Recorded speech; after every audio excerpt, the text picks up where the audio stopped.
AM radio is one of the simplest forms of wireless communication. You can pick it up with a wire wrapped around a toilet paper tube. Heck, if you're close enough to a tower, you don't even need that.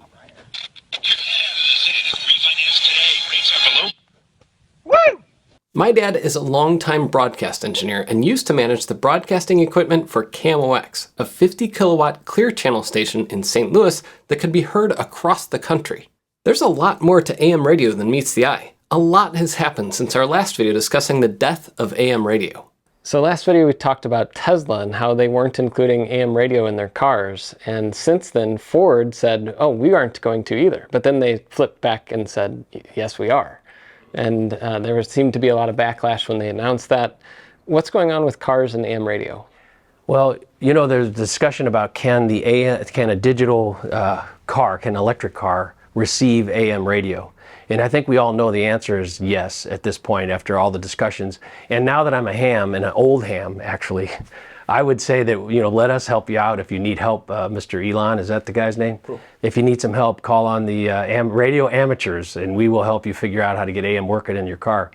There are other practical things about that, of course, where you can locate the antenna and things. But we had that, and then there's the who gets to be on my dashboard feeling that I think is now very public, that if you own the dashboard electronics and you're charging people in, how would you let radio in free? So there's that issue too. In somebody's mind in that whole world, they're looking like, how can they make you pay to turn on your FM and AM radio that's going to be built into all of your car radios? Which, to my understanding, the chips are in there.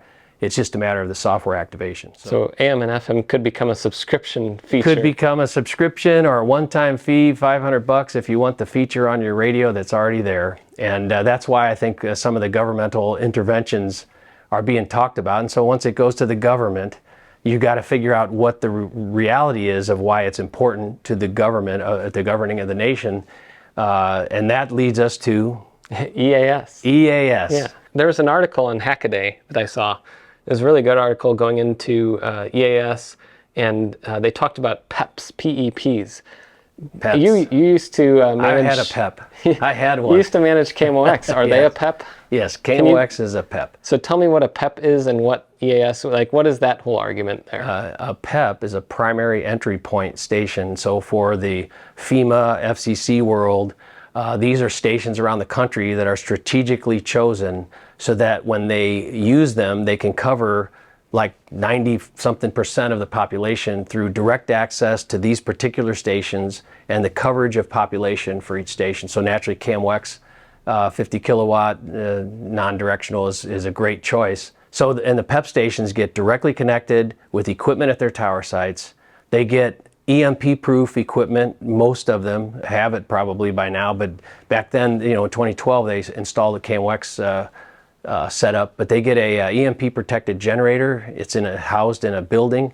They get a lot of fuel, and they get a separate building for the equipment to do the radio broadcast when the assumption is KMOX's equipment would fail in an EMP. So you're saying that if you are in an apocalyptic scenario, you should try to find a PEP and go hang out there. You need to know who is your PEP. It's a whole discussion in itself. It's like, what would a radio engineer do if the St. Louis area was hit with a massive earthquake? You know, so it's just we should do something on disasters. It's fun. Engineering disasters, and now I'm a ham too. That's awesome. So 2 questions from that. One is, how many times have we used this system nationwide? And 2 is that a good argument for keeping AM radio alive? Yeah, well, nationally once, I believe they actually tested it nationally from the president's office or something, but it's never actually been used. So in spite of 9/11 and other places, they've never fired off a national emergency through that system.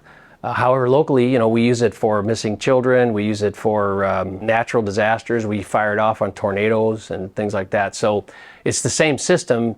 Dialed down locally, it's more important to most people than it is for the national system. But yet the national system, if you're a senator, it has to be important enough to get the law changed to make it mandatory to have AM radios available. But you're talking about like Amber Alerts and tornado warnings. I get those on my phone now. Yeah, well, and my phone doesn't have an AM radio. That's true. And you know, the thing is, you know, you go back several years, you would have the AM stations that were PEP stations were generally very involved, full-time staffs, newsrooms around the clock, things like that, that they would react, not just tell you it's there, which is the system does automatically now, right? It just automatically can tell you there's an issue in your area. But they filled you in on important details of where you need to go, what you need to do, what's happening next. And that role, people are finding ways to get to it. And as long as there are ways for people to get to that information, they're going to. And the thing is, it's like you want to tell people, it's like, go to the people who were in the last hurricane and ask them what they did through the hurricane when they needed the information. Did they crank up an AM radio in the basement? Did they go to their cell phone until the cell phone battery runs dead, right? So the cell phone battery runs dead, you got to crank your charger for your cell phone battery, probably run that a little longer than you would for an AM radio. So a lot of decisions to make, a lot of political stuff will be going on, but I don't think that's the way to save AM radio. A lot of arguments I saw in our first video's comments were about rural use, farmers, people that are used to AM radio, and for a lot of people, it seems like AM radio might be the best connection they have to society in terms of communication. So is that something that could be a good argument? It's a much better argument to me than a national emergency, but when you live in rural communities, as you drive around and you roll, you do not get cell phone everywhere you go. You are going to have dead spots because it's not efficient to have 300 acres of farmland and 5 houses and put a bunch of cellular gear in and towers. It's getting better over the years, obviously, but when you're out there, you're driving, you're going to get, like in the area I cover, KMOX is all over the place, and it's one place you could go to, and everybody knows it. But when I drive to half of these sites, there's dead spots where if you need to call somebody, you just can't. Google Maps and Apple Maps and all, they can't get data anymore, and it's ugly. And I think that's a real thing. Like, that is a real service to those communities. AM radio has station owners, and these stations cost lots of money to keep up and repair. What are they up to? My feelings on station ownership is that if you own something and it's not valuable, you put it over here, and if it's valuable, you treasure it, right? So the station owners currently are not, in my opinion, showing the passion of someone who owns something that's really valuable. So, the thing that would show up in is your local staffing. It would be your involvement. You would be testifying. You'd be putting out articles. I think every once in a while you might hear something on an AM station that talks about it. And I'm really talking more of the big owners. You got the guys that own the stations in smaller markets. These guys have been all over the local community. That's how they survive. They sell in it. They do events in it. They'll do high school football games, whatever it takes.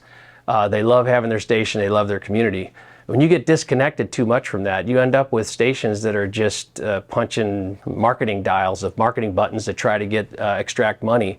And it feels like that's overwhelming now especially amongst like the PEP world, where it used to be 100% these PEP stations were pretty darn good. And now you don't know if there's going to be a news guy or if they're just going to pot up channel whatever's TV thing at night, go, oh my gosh, a disaster, turn up the TVs, because the TV guys are still there. There were two differing things on the same kind of path in the comments. One was AM radio is only for old people. It's lots of old people, lots of conservatives, and there's, it's bad because of that. On the flip side, they said AM radio is like the last bastion of people who are not controlled by the giant media corporations of the world. Yeah. And it seems like both of them are talking about the same thing from different angles. Is AM radio basically old people only? Well, I listen to AM radio, and I'm not old, am I? Huh? No, I have to ask the grandkids that. No, AM radio, again, there's a lot of it has to do with content, and I think if you're a locally oriented owner of a radio station and you're passionate about the community and you'll put content out there that's pretty good, you will have a thing, like whether it's the thing it was 50 years ago or 20 years ago, I can't tell you, but that's the kind of thing that I think is the difference between the smaller market, medium market AMs and the large market AMs. And the fact that nationally syndicated shows are run out of New York, LA. Exactly. It's a whole different, being a Midwesterner, it's a whole different vibe when you have a show that's centered in a giant urban center. Well, and KMOX, I remember when they first put on a nationally syndicated show in the daytime hours, it was shocking to a lot of people that they wouldn't have another individual who was going to become a nationally known KMOX startup person. But there is a need for some of that. Like, you do want to have a national perspective on what's going on in the country and a national perspective on the politics of the day.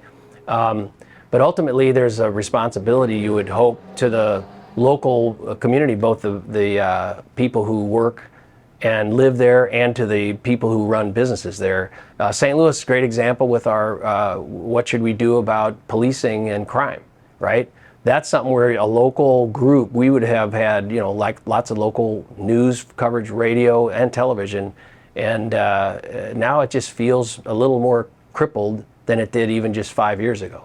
I think one other issue could be the cost of upkeep, the cost of maintenance, not only equipment, personnel, but also land. Can you talk about that? Yeah, and just imagine you knock on your door, open up, there's Jeff Bezos, and he's offering you an incredible amount of money for your land, right? Now, AM stations, you can't just find another tower. The engineering of an AM station, most of these cases are directional, take a lot of land.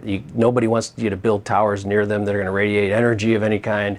So that's a big deal, and that's a protection that would be good to create a situation where buying land of an AM, the person buying it has to cover the cost to move the AM station. To me, that would be a fair deal in the whole big scheme of things. That would keep the AM station going. But that's a big one, right? If you got offered what you can't imagine making in the next 20 years of your station, and you get offered that and deal. Now, the other piece is the land maintenance. A lot of the AM stations now are on land they don't own, so you're paying a rental for the land you're on that has renewals and costs, and then sometimes those costs for some owners is higher than their revenue. That's when they have to get out, and you're seeing the station prices would crash, right? But if you're paying too much for your rent to rent the land you're on, that's a big problem, because you also have to maintain a lot of acreage for your AM site. The ground systems of the AM sites are hundreds of feet circles around the towers. And if you have multiple towers, you just imagine how the land owns up, and you got to cut the grass. You can't let bushes and shrubs and trees grow. So it's a bit of maintenance. You got to pay for an engineer to go in and pick out the dead mice from the transmitter. Yes, you got to pick out the mice, because it's a field, for goodness sakes, and things live in fields, and things, when the inside of your box is warm, some animals want to get into your space. So it's a constant battle to keep every nook and cranny sealed up and try to deal with what happens when they get in. Are there any other industries that seem to have hit the same inflection point? Yeah, one that comes to mind quickly is trains. Said the 1950s, trains are dead, they're over, right? And here we are 70 years later, and you go to New York, Boston, Chicago, it's like trains. I was stopped by a freight train on the way over here in Shrewsbury. So we still have trains. Yeah, are they the main course of people's travel? No. But they're still viable. People still travel by them, and in some areas, they're the most awesome, effective way to move people around still. So I think with AM radio, there's the technical pieces of it are incredible, and the wide area coverage. And at night, KMOX I know went to 44 states. It's like that's pretty hard to duplicate with a single cellular tower or something, but.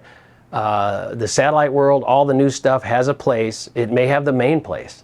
The question is, what are you going to do with what you have, what you've built out? Is there time to protect it? Is it a 10-year thing? Is it a forever thing?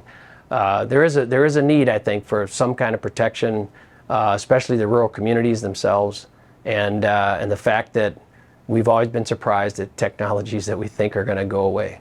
So there's a group of people, the NRSC Committee on AM radio. They are looking at ways to save AM radio or ways to enhance it because of a lot of it, like interference, signal changes, construction changes. What tricks could we pull so that people could enjoy AM radio more under the current situation, right? So do we have an effort to get rid of interference? Do we modulate the transmitters differently to make it easier to receive in cars? We got digital HD radio now, which you can go all HD. Some people are proposing that that's an answer for AM to become technically, they'll sound a lot better, a lot closer to a good FM station. To go all digital, you can't receive them on the old way. So there goes your hand cranking radios. They last for 6 hours at a crank, at a charge. And you get these HD radios, they're not that efficient yet, but they're going to evolve and become quite efficient too. So that whole receive it on the cat whisker and all that stuff, that goes away if you go to that solution. But these guys are they're dedicated, looking for solutions. And how far they'll go and when they'll go it's hard to say. A lot of it requires FCC rules, which take Some guys will tell you it took their whole life, you know. So anyway, how do we get there? How do we help everything along? So it seems like a tradition now with these AM radio things. I have a present for you. Oh my goodness. From Grid Studio, actually. Oh. I'm doing a video with them on my main channel, but I asked them to throw this in, so go ahead and open that up and see what's inside there. If it's pizza, I will be grateful. No. Oh my goodness, that is cool. Wow. So Grid Studio, this is not sponsored, but Grid Studio makes these cool backer board things where they take apart electronics and kind of display them. So I know the iPhone 4S, I believe you owned one of them. It reminds me of a gift I got from my little son, Jeffrey. You have to show a picture of that one, Jeff, to compare. Yeah. It's pretty cool. We will be touring an AM tower site soon, though, hopefully. Yeah, hopefully we will. That's the plan. But that is the plan. Before that, we'll have our ham radio video. They're all so far away out in the country. That's part of the issue. So got to make a day of it. Yeah. So and we have to kill some mice and stuff like that. be ready to, yes. All right, that is cool.